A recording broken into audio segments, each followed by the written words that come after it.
Hello, this is Silu welcoming you to a new episode of the fortnightly EY India Insights podcast. Today, we are continuing with our discussion on sustainability with focus on the role of data analytics and benchmarking in ESG. As we know that every business is deeply intertwined with ESG concerns. It makes sense, therefore, that a strong ESG proposition can create value. And in today's podcast, we will look at the importance of ESG data, analytics, and benchmarking, and deep dive into the real life use cases and the actionable insights it creates for the enterprise. To explain this and take us through the importance and depth of the topic, we have with us Nitesh Mehrotra, partner of ESG consulting practice at EY India. Nitesh specializes in sustainability data across business processes, analytics, and benchmarking with sectoral use case led approach. With over 20 years of EY experience across multiple global offices, Nitesh has been influential in end to end ESG project management, driving profitable growth and opportunities focused on sustainability as a value driver for his clients. Welcome to the podcast, Nitesh. Thanks, Silu, for inviting me. Clearly, as you mentioned, the two biggest challenges facing humanity are climate change and social inequality. And we all need to drive this revolution from boardroom to classroom, chairman to watchman. So pleasure to be here, Silu. Great. Thank you, Nitesh. Nitesh, data is both critical and challenging in mapping ESG. What are your thoughts on this? Yeah, great question, Silu. I think to step back a little bit, ESG today is a focus boardroom agenda for all leading enterprises to create and protect value. And I think it's very critical to have consistent and comparable scientific measurement of sustainability variable across all our stakeholders. So clearly, there is a critical need to have a single version of truth with near to real time performance analytics to create actionable insights. Accordingly, I would say our data goals are divided into four pillars that all leading organization needs to follow. Number one is scientific measurement and baselining, because that's very critical from where we are starting. Number two is benchmarking and continuous monitoring. It's clearly not a one-time exercise. So how are we assessing how we are doing on a journey? Number three clearly is improving performance. And I think that needs to be aligned that how it's helping enhancing our revenues, our top line, and optimizing cost and working capital. And fourth, and not the least, Silu, is clearly how do we effectively communicate the impact and value that this journey is creating across all our stakeholders.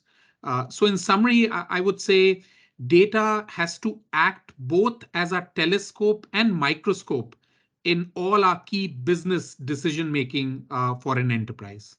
Interesting. And how do we contextualize data from an ESG standpoint, Nitesh?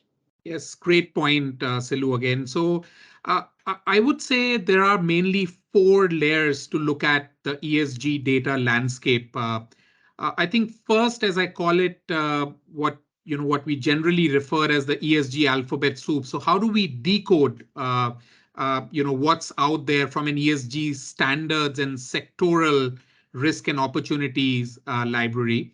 The last we tabulated, Silu, just for your listeners' reference, there are about 500 plus ESG framework and standards that have been evolving for last 20 plus years. So leading framework examples like TCFD, our International Sustainability Standard Board, IISB as it's being called under the IFRS Foundation, Science-Based Target Initiative for Net Zero. European Union has come out with a EU taxonomy for investors measurement and other investor-led languages like CDP, which is Climate Disclosure Project, Climate Action 100, and others.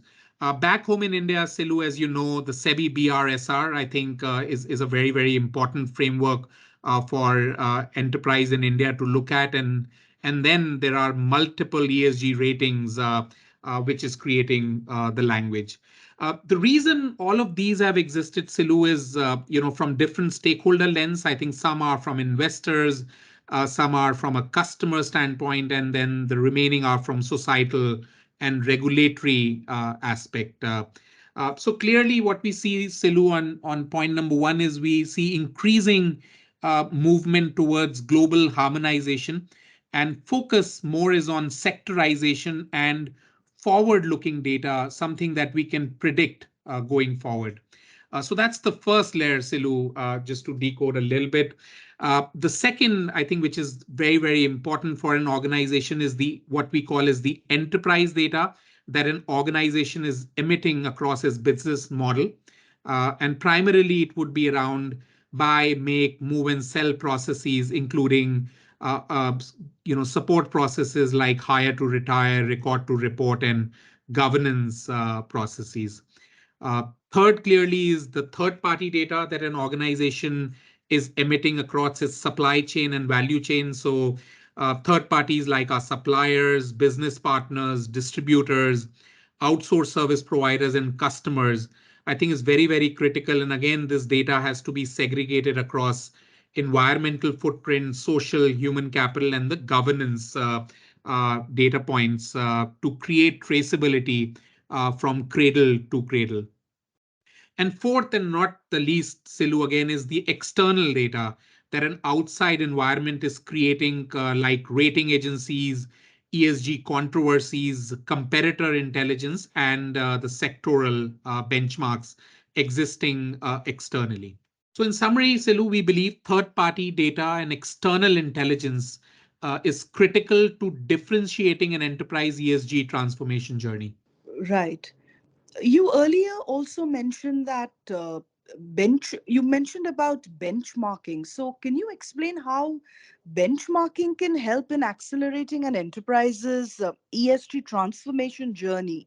Absolutely, Silu. So clearly, Silu, benchmarking is key to create competitive differentiation, and I would say leading companies can look at it from two lenses, outside in and inside out. I will give few examples to bring this to life, starting with outside in examples, which would include things around how do we assess the material themes and sectoral weightages for an enterprise across ESG. I think that's the first input an organization can assess. How do we benchmark with our select peers and competitors to gather some intelligence around what are the KPIs, goals, and targets some of our peers and competitors are taking? I think as an organization sets out into the net zero journey, diving into the SBTI benchmarking for 4,000 odd companies, which are already into the roadmap, I think could give us some good actionable insights. And then there are some others around the climate risk scenarios where we have TCFD, which is Task Force on Climate Related Financial Disclosure, which talks a lot about scenarios that an organization needs to be assessing, and some of the other sectoral benchmarks embedded within that. We also believe, Silu, within the outside in the ESG performance ratings, which are out there to assess what are our disclosure and performance and risk rating, which are out in the public domain, could also give clients some good insights into the perception and reputation that clients have around the data points. And just to give you some sense, Ilu, I think there are about 25 to 30,000 companies globally which are rated. Their ratings are in the public domain. And I would say back home in India, there are about 1,000 odd companies which are also rated by multiple rating agencies. And governance and engagement with these rating agencies, including proxy firms, I think is very, very key to embed within the governance of an organization. Moving on, Silu, I think on the inside out example, I think there are some good data points out there. I would say the first one for our listeners is the value reporting benchmarks. which has about 2,000 odd companies which are reporting sectoral KPIs on a consistent basis for last few years. I think that's a great database to connect to. The next one that we have built, Silu, is the BRSR database. As you know, last year, about 130 odd companies voluntarily reported BRSR, about 400 data points, and we have created a database to create benchmarks for our clients. So again, that gives a sense on maturity and the performance these companies have relative to their sectoral peers. And then there are certain other governance and board matters benchmarking that we are also helping our clients on inside out examples. So these are, Silu, in summary, some of the real life use cases on both inside out as well as outside in analytics for and benchmarking for our clients. That's great. A lot of important data. Thanks for sharing this with our listeners, Nitesh. Can you provide some real life examples, of ESG analytics that you might have created for your clients, Nitesh? Yeah, no, absolutely, Silu. Happy to do that. Just to name a few, there are various out there that we are co-creating with our clients on an ongoing basis. But to put a few, I would say, Silu, the first one that we are helping our clients is on the master data analytics across the enterprise data to assess ESG hotspots. So some of the use cases around the bill of material BOM analytics, as we do that, what's going into a product. For our clients, I think is a great use case. Assessing suppliers, how's our supply chain, I think is another one that we are helping our clients on. Similarly, staying with supply chain, I think analyzing the logistics fleet and fuel analysis could give some quick wins for our clients on some actionable insights. Second one I would say, Silu, is definitely some great use cases on carbon analytics. So as an organization is able to look at the carbon footprint across the value chain and products, how do we leverage that data model for net zero modeling, things around marginal abatement cost curve analysis for the decarbonization journey, I think are something very relevant for our clients. Water, I think clearly we know water is a very important area for our clients to focus on, especially in India. We have created certain water analytics scenarios in terms of analyzing the sources of water. How are we consuming? Where are we consuming water? Where are the hotspots? And how are we discharging? Again, to improve the performance from a water standpoint. And then we also have seen, Silu, some of our clients where we work together on circularity use cases. So things around waste and recycling efforts, again, to both save cost and look at it as a new revenue stream. How can we help clients bring this to life? What assets or accelerators have we created to support our clients? If you could elaborate on that, Nitesh, would really help. Yeah, no, absolutely, Silu. So I think to bring this to life, to your point, Silu, I think we've been, working and I would say co-creating some of this with our clients. That how do we create an integrated digital platform which creates a single version of truth and near to real-time monitoring, as we talked about. So we at EY with our Global Center of Excellence have created a platform, as we call it, ESG Compass platform, something that can give a 360-degree view of ESG journey to our clients.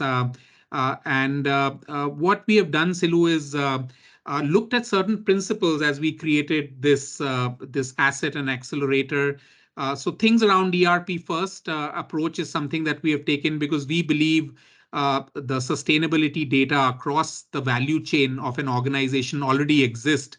But how do we make sure the current business applications, have the variables to capture that? So I think that's the first approach. I think looking at a very modular approach because different sectors and different clients in terms of their maturity have different use case scenarios. So have a very modular approach. The next one that we've been working on is definitely how do we embed sectoral metrics because We believe environmental and social are very sectoral subject, while governance is sector agnostic. So embedding sector metrics is something that we have been working on to this asset. And As we talked earlier, I think looking at the importance of external data and benchmarking is something that we are creating a database which has a lot of external intelligence and benchmark, so that the client not only gets the internal performance but also are able to assess how does it compare to others and the benchmarks from a maturity standpoint. And then last and not the least, Silu, as we talked about some of the analytics use cases we are building on the back of this platform, things around our net zero journey, our decarb modeling, climate risk assessment scenarios, and some of the other.